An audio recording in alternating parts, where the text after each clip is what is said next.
суштина тоа беше повторно една од лудите иницијативи на МКЦ. Меѓутоа не на наша идеја, на идеја на Ефтерклаг, на данскиот бенд, кои што се наши многу добри другари, веќе 2 пати беа со концерт во МКЦ на Здраво млади, еднаш и самостојно во 2013 година.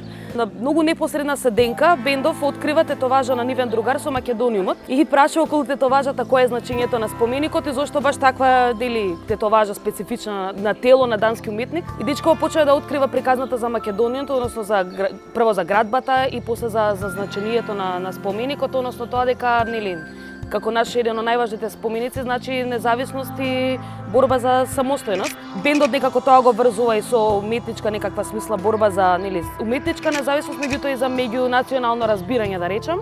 И така некако се поклопува идејата дека они практично мора да отсвират некаков концерт пред Македонијумот. Како некаква многу вселенска символика. Сега тоа да не биде многу локално, односно да не биде само со данско значење, повикувате македонски уметници да бидат како еден дел од целата таа музичка приказна. Изборот првен беше да биде со некаков отворен повик, односно да имаат можност сите млади уметници да бидат дел од таа и возрастни, се разбира, уметници да бидат дел од таа музичка приказна. Дел беа одбрани така, дел беа на лични познанства, на луѓе кои што ги знаеме, кои што се нонстоп во програмата на МКЦ. И многу спонтано се собра една многу фина екипа на уметници, можеме и да ги набрам, Дина Јашари, Ива Дамјановски, Стенче Стојковски, потоа Мартина Бараковска, Јана Трајковски, да не заборам само некој Дејан Спасовиќ и секако и младата уметница, односно дизајнерка Ирина Тошева, која што беше одговорна за костимите и облекувањето на бендот. Така некако се собра една многу фина, чудна уметничка екипа која што успеа некако на многу фино музичко ниво да се поврзе и да создаде таков концерт, како да го наречеме, но многу магично и многу специјално музичко доживување.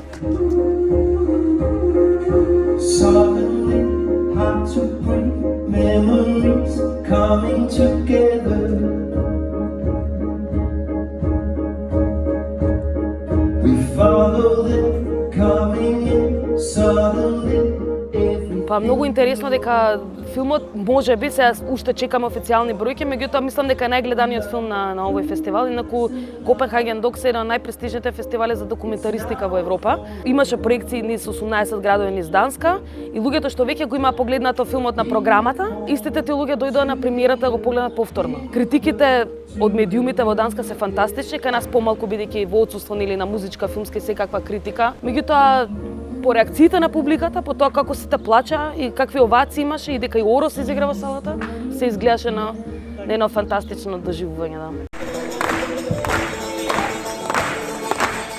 Идејата беше да се представи Македонија преку различни инструменти и различни уметности, значи преку поезија. Ива Дамјановска читаше за време на концертот своја поезија како поетеса, преку традиционалните музички инструменти, преку не помалку познатите традиционални музички инструменти, преку современата музика и слично. Значи тоа беше на фузија на джез, на народна музика, на амбиентален поп, на сето тоа што може да биде некаков музички правец и придонесете така да биде целото едно ефемерично дело. There will be a lot of people, Kasper, as I told you. 5,000 people. Okay.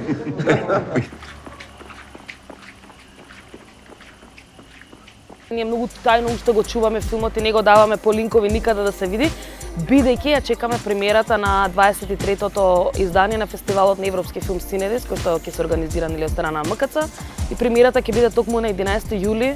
Бендот ќе се појави повторно во целосен состав, ќе има проекција на филмот и истиот концерт што беше изведен во Копенхаген ќе се изведе и во Скопје.